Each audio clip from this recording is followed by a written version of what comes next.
Lecturas de tabaquería. El placer de leer en voz alta.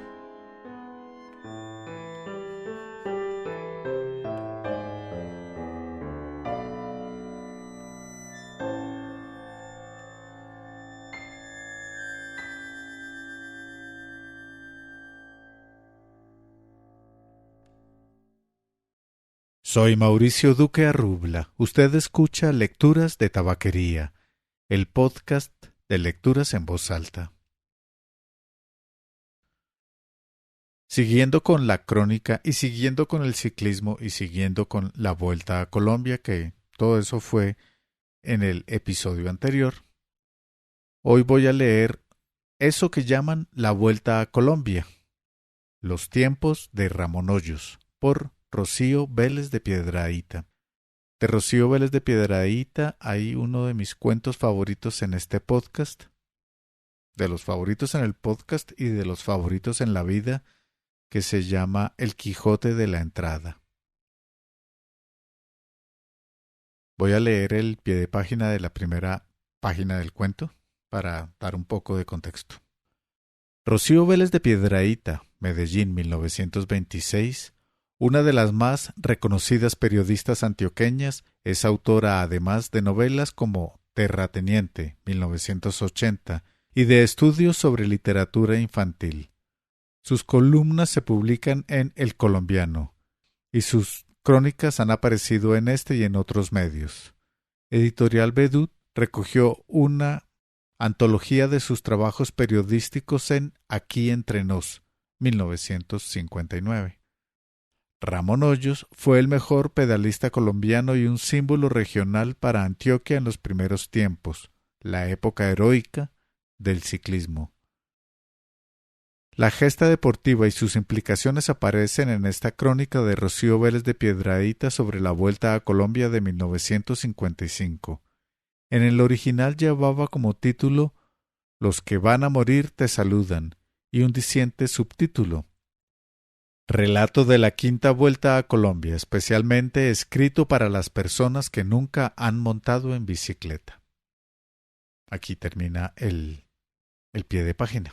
Este libro, de donde tomé la crónica, se llama Antología de Grandes Crónicas Colombianas, tomo 2, de 1949 al 2007, y es seleccionado por Daniel Samper Pisano. Si desea hacer algún comentario o enviar alguna sugerencia, puede hacerlo escribiendo a mauricio@lecturasdetabaquería.com o dejando un comentario en cualquiera de las publicaciones del sitio lecturasdetabaquería.com o en los episodios del podcast en Spotify y en YouTube. Eso que llaman la Vuelta a Colombia. Los tiempos de Ramón Hoyos, por Rocío Vélez de Piedrahíta.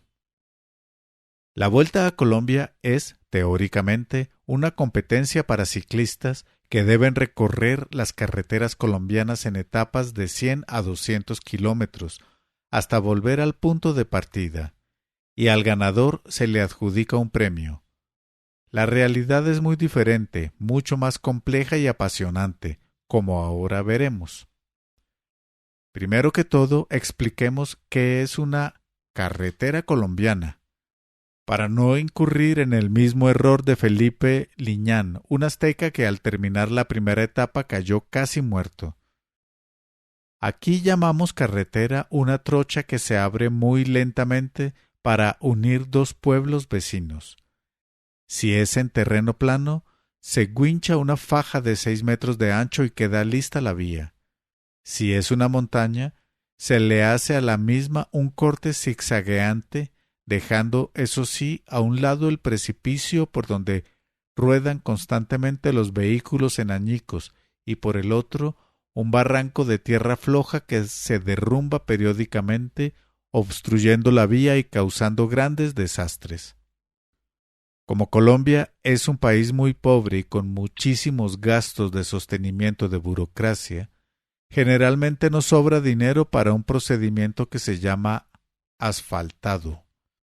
Algunos trayectos, sin embargo, han sufrido este proceso, que explicado en forma culinaria es más o menos así. Se pican grandes cantidades de piedra y se extiende una capa a todo lo largo y ancho del camino y se deja reposar por varios meses. Luego se machaca finamente con una aplanadora, se espolvorea con un cernidito pegajoso, negro, grumoso, y se cubre con una capa lo más delgada posible de hilitos de asfalto. Con esto queda lista una autopista. Desgraciadamente, por sobre esa delicada superficie circulan constantemente buses, camiones y carros que en pocos días se llevan en las ruedas el asfalto y el camino queda lleno de huecos y zanjas más o menos profundas. Nunca falta un funcionario perjudicado con estos daños y entonces da orden a la peonada de que la arreglen. Los peones, que van retozando y bostezando alrededor de una aplanadora, llenan los desperfectos con más cascajo, arena y brea y forman promontorios donde antes había hoyos. Con el calor, la poca brea que hay se derrite y se va arrinconando a los lados del camino en rizados montoncitos, con lo cual queda definitivamente lista la carretera. Como los colombianos no conocen a Colombia, hay que empezar por hacer unos mapas explicativos del recorrido, las etapas y los obstáculos. Y así es como zapateros, emboladores, campesinos, industriales, comerciantes, doctores, colegialas y vendedoras van descubriendo asombrados que existen Aipé, Guachacal, Gualanday, Chicoral, Buesaco, La Unión. Que para llegar a Bogotá y a Pasto hay que subir, que el valle es plano, allí hay un río, más allá una cordillera, aquí está la selva, y al sur limitamos con otro país llamado Ecuador. No hay escuela, pensum ni profesor que haya hecho conocer a un estudiante la décima de lo que la Vuelta a Colombia enseña a toda la nación en 20 días. Es un curso gratis, alegre, sano, que llega a todos los rincones de la patria. Los corredores. Ahora hablemos de los ruteros. Los departamentos, que hasta hoy se han visto representados por ancianos diplomáticos, jóvenes alocados, políticos audaces, hombres sin escrúpulos unas veces, otras sin méritos, se ven de repente representados por hombres jóvenes, sanos, fuertes, honestos, que viven de su trabajo y que sin artimañas de ninguna clase se convierten de la noche a la mañana en los ídolos de sus respectivas poblaciones. En un principio cuesta dificultad al espectador saber cuántos son los concursantes, pues la enumeración es bastante confusa. Ramón Hoyos, el conde de Marinilla, el campeonazo, el escarabajo de la montaña y el marqués de Hoyos son un solo corredor. Unos van sueltos, otros en equipo. Antioquia los manda numerados como vitaminas, equipos A, B y C. Y, así revueltos, escarabajos, vacas, pantallas, franceses y mexicanos, se lanzan por las trochas colombianas agarrados de 50 centímetros de manubrio, tal y como los españoles se lanzaban en carabelas por el Atlántico a buscar el dorado. No hay duda de que la sangre tira. Los espectadores. Pero no son ellos solos los que dan la vuelta. En cuanto se da la señal de partida, 12 millones de personas empiezan a dar tumbos por el territorio patrio, unos en bicicleta y se llaman ruteros, otros a pie, tratando de meterle a un ciclista un pedazo de panela en la boca sin perturbar con esa maniobra su carrera, y se llaman alimentadores. Otros en avión y se llaman reporteros. Otros por radio y se llaman cronistas deportivos. Otros con radiecitos en las oficinas, en la cama, en el bolsillo, y se llaman patrocinadores, y el resto por los periódicos, las conjeturas, los radios, y se llaman la afición. En almacenes, tiendas, calles, cocinas, salas, hospitales y garajes, No se oyen sino las voces atropelladas de los locutores felicitándose mutuamente por lo bien que están transmitiendo la etapa y dando uno que otro detalle sobre la misma, detalle que repiten 20 o 30 veces, hasta que todo el mundo lo aprende de memoria y al pie de la letra. Se pasan la voz y el micrófono de un puesto de observación a otro, y los radioescuchas cambian nerviosamente de estación y de volumen casi constantemente. Entre una etapa y otra hay una pausa para que los ruteros descansen y la gente pueda deliberar, comentar los sucesos y prepararse a seguir. Una vez me asombré de ver en un periódico este titular: Yugoslavia derrotó al Japón.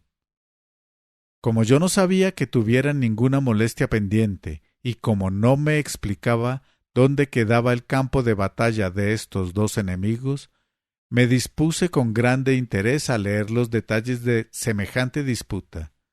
Se trataba de dos equipos de fútbol. Lo mismo pasa con las noticias de la Vuelta a Colombia.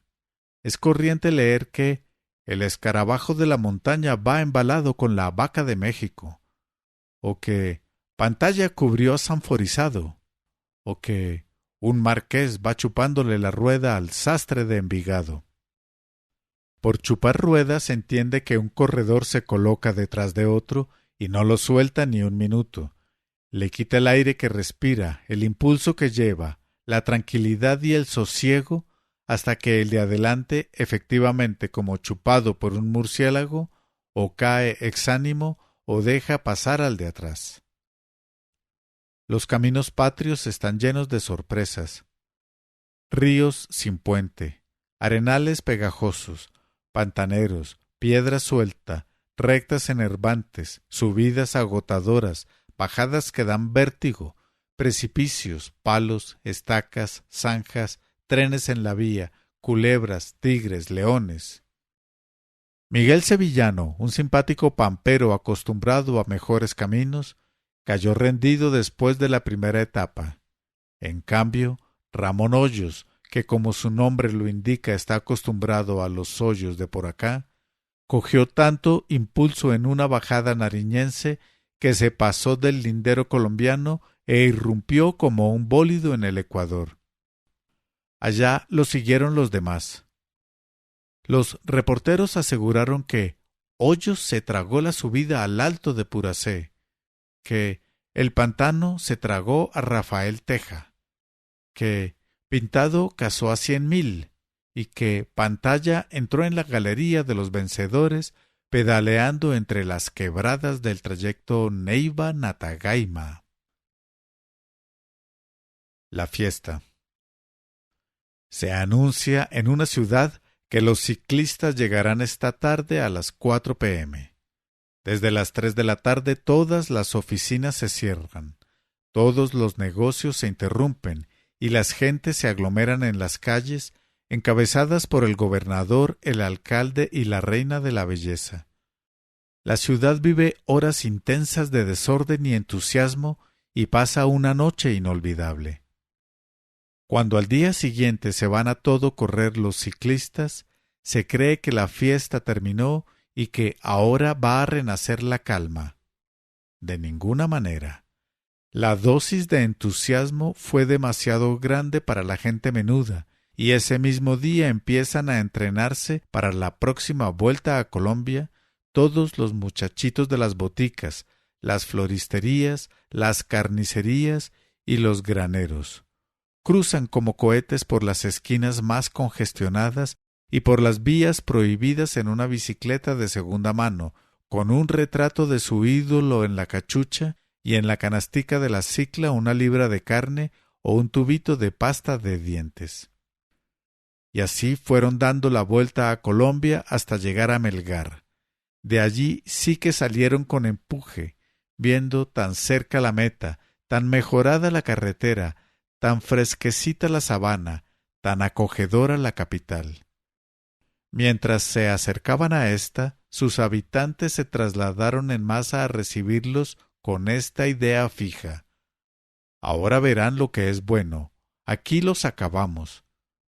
En Roma el pueblo perdonaba la vida a los vencidos cuando habían peleado con valor. En la Atenas americana rematan al vencedor. La entrada a Bogotá.